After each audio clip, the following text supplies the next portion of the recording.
चीज़ों को केवल समझना है। आपका सिर्फ इतना ही काम है, चीज़ों को समझना है एक भाव से जुड़ के। जिस भाव से जुड़ के चीज़ों को समझोगे, वस्तुएं चीज़ें उसी भाव से आपके अंदर आएंगी और वैसा ही प्रभाव देंगी। अगर आपने खराब भाव से कोई चीज़ समझने की कोशिश की तो जो एनर्जी आपके पास आएगी वो खराब हो जाएगी। अच्छे भाव से कोई चीज़ समझने की कोशिश की तो जो एनर्जी आपके पास आएगी वो एनर्जी वही है जो खराब सोच वाले के पास जा रही है, और वही एनर्जी वही है जो अच्छी सोच वाले के पास आ रही है। उसके पास आकर के एनर्जी अच्छा काम करेगी। एनर्जी का कोई दोष नहीं, ऊर्जा का कोई दोष नहीं। जनरेटर से बिजली बन रही है, चाहो तो हीटर जला लो, गर्म कर लो, और चाहो तो एसी चला लो, ठंडा कर लो। अभी तो आपके ऊपर है। वहां से तो ऊर्जा वही बन रही है, चाहे पंखा चला लो, चाहे कूलर चला लो। आपको तय करना है कि क्या करना है, करना है कि ठंडा करना है।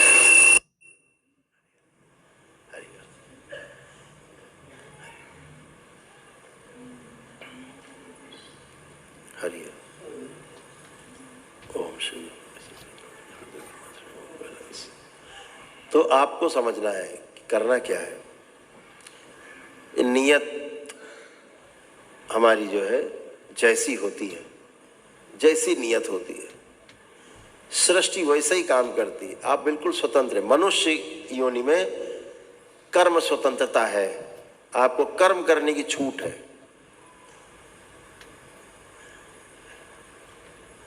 लेकिन भोगने में आप परतंत्र हैं, आप उससे नहीं बच सकते। करने में छूट है, भोगने में परतंत्र है। तो करने में क्या छूट है? जो इच्छा करियो मन माही, बस वही चालू। लेकिन भोग तय हो जाएंगे। तो कैसे भोग तय होते हैं? कर्म 9 प्रकार के कहे गए, लेकिन 3 प्रकार पे आप सबसे ज्यादा फोकस रखिएगा अपना। मनसा वाचा कर्मणा,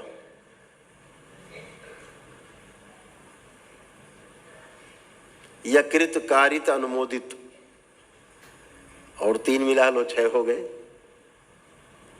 भोग ना बने इसके लिए 6 प्रकार के कर्म तो आप जोड़ ही लो, ज्यादा अच्छा है। 3 कम हो जाएंगे, 6 जोड़ो। मनसा वाचा कर्मणा और कृत कारित अनुमोदित। मनसा मतलब मन में सोच भी लिया कि कल इसको मिल जाए तो इसका ये कर देंगे, भगवान कह रहे ये मर जाए, ऐसा आ गया भाव, आपका भोग तय हो गया। मन में आपने सोचा, केवल आपने सोचा कल इसको तो हम मारेंगे पटक के, कुछ भी हो जाए। भले सवेरे होते होते जो सो के उठो, अरे छोड़ो हटाओ मरने दो, लेकिन आपने जो सोचा है रात में उसका भोग तो तय हो गया। भले आपने उसको नहीं मारपीट की, तो मन में आया, उसका भी भोग है। वाचा बोल दिया तो भी भोग। जब मन में सोचा उसका आ गया तो आगे तो बहुत भोग है। कर्मणा कर दिया, हाँ, तो भी भोग है। और कृतकारित अनुमोदित, अनुमोदन कर दिया किसी का, किसी ने कहा उसको जाके तो आज मार ही देंगे, तो आपके तो बहुत अच्छा है, मारो सारे बदमाश है, आपने बोल दिया, आपका ही भोग तय हो गया उसके साथ। या कोई मार के आया किसी को, उसने कहा तो इसको सारे को कूट आए, बहुत लूट लाए इसको, आपने कहा बहुत अच्छा किया, वो आपका ही भोग साथ में तय हो गया। अनुमोदन कर दिया आपने, है? या किसी से करा दिया, बुला के जाओ, हम तो नहीं, हमारा चेहरा आ जाएगा, तुम जाओ ये कर डालो, इसको कर दिया, आपका भोग तय हो गया। यही तंत्र में है। आप अगर किसी का बुरा करते हो तो फिर आपका भोग तय हो गया। माँ किसी को सुधारने के लिए, बच्चे को सुधारने के लिए थप्पड़ मारती है उसका भोग नहीं बनता, वो सुधारने के लिए प्रयास कर रही है। तब कैसे करती थी यशोदा मैया? बांध देती थी भगवान श्री कृष्ण को, वो ओखली में बांध देती थी, पेड़ में बांध देती थी, शरारत करते थे वो, उससे भोग थोड़ा ना बन गया, वो तो सुधारने के लिए करती थी कि अपने लाला को कैसे हम जो है सुधारें। और लाला है कि सुधरने का नाम ही नहीं लेते थे, तो कुटते पीटते रहते थे, अपनी लीला करते रहते थे, तो उससे भोग नहीं बनता। आप किसी को सुधारने के लिए कोई प्रयास कर रहे हैं, कोई टीचर है, हाथ लाल कर देता था बचपन में,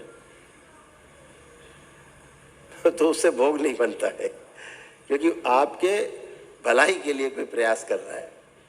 सबसे बड़ी चीज है कि नीयत क्या है, ये बड़ी चीज है। एक आदमी लूट रहा है किसी को, लूट के गोली मार के लूट लेता है, छुरा मार के, उसका भोग बन गया। लेकिन वहीं एक आदमी, एक पुलिस वाला या कोई अच्छा आदमी, वो गोली मार के बदमाश को मार देता है, बचा लेता है किसी महिला को, उसको सरकार पुरस्कार देती है। सूक्ष्म जगत में भी उसका भोग नहीं बनता। उसकी नीयत है, बचाने की नीयत थी। जहां बचाने का काम करते हैं उसमें कुछ होता है। सेना हमारी है, फौज हमारी खड़ी है सीमाओं पर, कभी युद्ध हो, बाबा करे कि युद्ध नहीं हो, फिर भी कभी युद्ध होते हैं, पागलों के कारण हो जाते हैं, तो गोली चलाने वाले इधर से सैनिकों को कोई भोग नहीं बनता, किसी को भोग नहीं बनता। अपने देश की रक्षा कर रहे हैं, इसलिए भोग नहीं बनता। भाव, नीयत है। तो आपकी जो नीयत है, नीति है, वो ज्यादा मैटर करती है। यही तंत्र में है। आप बचाने का काम करते हैं, बचाने में कोई संहार हो रहे हैं, दिन भर करते रहते हैं बैठे बैठे, रोजे हो जाते हैं, लाखों करोड़ों की संख्या में संहार, उसका क्या करेंगे? भोग थोड़े ना, उसका पुण्य है, वो पुण्य है। कोई आदमी मर रहा है, डॉक्टर बचा रहा है, तो पुण्य है ना उसको। नहीं, वो तो अपराधी है, उसको नहीं बचाना चाहिए। डॉक्टर तो डॉक्टर है, वो तो इलाज करेगा।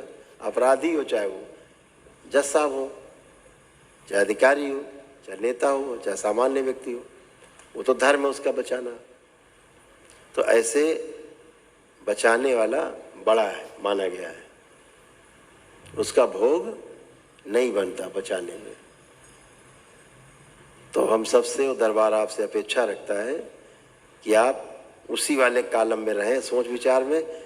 हमें रक्षा करनी है सबकी, हमें अच्छा करना है सबको, और हमें सबको ऐसा ही बनाना जैसे आप बनना चाह रहे हो, ये भाव रखना है। तो भोग बनने के बजाय आपका पुण्य बढ़ता है।